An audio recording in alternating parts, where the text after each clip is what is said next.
Alhamdulillahirabbil alamin. Wassalatu wassalamu ala asyrafil anbiya'i wal mursalin. Sayyidina wa maulana Muhammad wa ala alihi wa sahbihi ajma'in. Segala puji bagi Allah Tuhan semesta alam.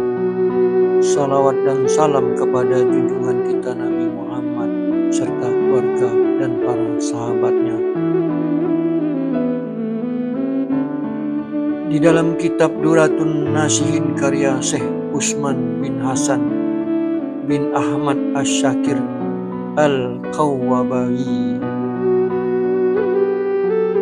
diceritakan bahwa ada dua orang yang bersahabat karib di dunia. Namun ketika meninggal dunia, keduanya mendapatkan perlakuan yang tidak sama. Salah satu orang dari keduanya adalah orang saleh yang meninggal dunia dengan tenang. Seumur hidupnya diisi dengan amal ibadah dan perbuatan baik. Sementara itu, yang satunya banyak menghabiskan waktunya di dunia dengan perbuatan maksiat dan melanggar perintah Allah Subhanahu wa Ta'ala. Dijelaskan dalam kitab tersebut, ketika orang saleh itu meninggal dunia, ia diterima oleh malaikat Ridwan dengan rasa hormat. Sambil membungkuk, malaikat Ridwan berkata, "Silahkan Tuan masuk surga yang merupakan hak Tuan. Saya antarkan sampai ke pintu gerbangnya."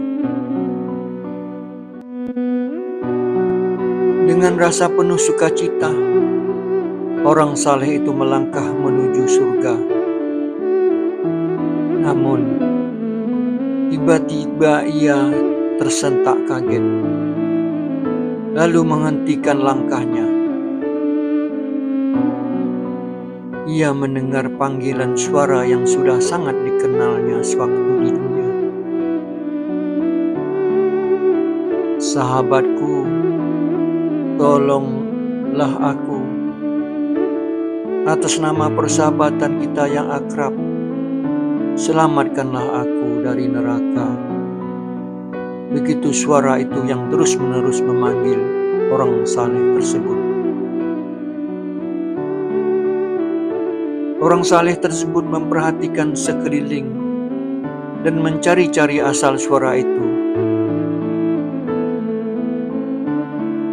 Dilihatnya ada seorang laki-laki sedang diseret-seret menuju neraka oleh malaikat Malik yang wajahnya begitu menakutkan. "Ya Allah, laki-laki itu adalah sahabatku semasa hidup di dunia dulu," gumam orang saleh itu. Karena merasa prihatin dengan apa yang dialami oleh sahabatnya itu, orang saleh tersebut akhirnya tidak mau masuk surga. Ia malah minta untuk diantarkan ke neraka. "Antarkan saya ke neraka," pinta orang saleh itu kepada malaikat Ridwan. Mendengar pernyataan itu, malaikat Ridwan terperanjat kaget, dan dengan keras dia menolak permintaan orang saleh itu. "Bagaimana saya akan membawa Tuan ke neraka, padahal saya diperintahkan mengantar Tuan ke surga?" "Silakan Tuan, tidak usah ragu-ragu. Surga yang indah itu milik Tuan dan saya akan melayani Tuan secara baik-baik," jelas malaikat Ridwan meyakinkan orang saleh tersebut. "Aku tidak membutuhkan surga maupun pelayananmu. Bawalah saya ke neraka. ujar orang saleh itu dengan suara agak keras. Karena mereka saling bersih tegang dengan pendiriannya masing-masing, maka terdengarlah sebuah suara gaib yang maha agung. Wahai malaikatku, sebenarnya aku telah mengetahui apa yang tersembunyi di balik dada hambaku yang saleh ini. Namun, agar lebih jelas bagimu, tanyakan sendiri kepadanya kenapa ia memilih neraka daripada surga, kata suara itu. Malaikat Ridwan segera memenuhi perintah itu dan bertanya, mengapa Tuhan lebih menyukai neraka daripada surga? Engkau lihat orang yang sedang diseret-seret menuju neraka itu. Ia adalah sahabatku selama hidup di dunia, kata orang soleh itu. Ia menjerit-jerit minta tolong agar aku membebaskannya dari ancaman neraka. Aku sadar sepenuhnya, tidak mungkin aku yang lemah ini menyelamatkannya dari neraka dan membawanya ke surga. Karena itu lebih baik aku yang ke neraka agar dapat bersama-sama dengannya, ujar orang saleh itu. Mendengar jawaban ini, malaikat Ridwan semakin kaget dan terharu.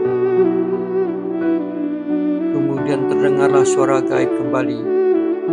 Wahai hambaku yang saleh, dengan segala kelemahanmu, engkau rela masuk neraka untuk bersama-sama dengan sahabatmu yang telah menemanimu sebentar saja di dunia. Padahal sepanjang umurmu engkau begitu taat dan berbakti kepadaku, memujaku sebagai Tuhanmu. Bagaimana aku rela membiarkanmu masuk neraka? Karena itulah aku hadiahkan sahabatmu itu untukmu, dan ajaklah dia masuk surga bersamamu. Inilah ganjaran yang sepadan bagimu, terang suara itu. Maka dengan kemaha pengampunan Allah Subhanahu wa Ta'ala kepada makhluknya itu, kedua sahabat karib tersebut akhirnya diantarkan ke surga dan masuk ke dalamnya. Ahli maksiat itu mendapatkan hikmah berupa kenikmatan lantaran dirinya berkumpul dan bersahabat dengan orang saleh semasa hidupnya di dunia. Wallahu a'lam bishawab. Assalamualaikum warahmatullahi